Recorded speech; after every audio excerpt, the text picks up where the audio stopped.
le narrateur africain. 1884, Berlin sous les lumières des palais.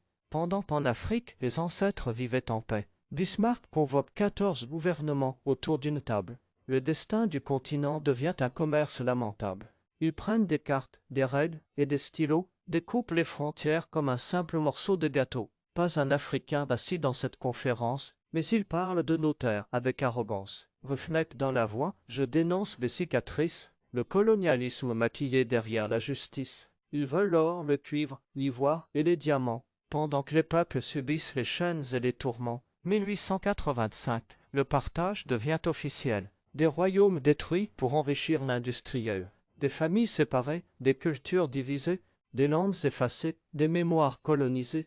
Ils ont tracé des lignes sans respecter les nations, créant des conflits qui brûlent encore des générations. Le Congo saigne, le Mali résiste. L'Afrique garde la force malgré les colonistes. Je rappe pour les anciens qu'on voulait faire taire, pour les résistants tombés face aux empires de fer.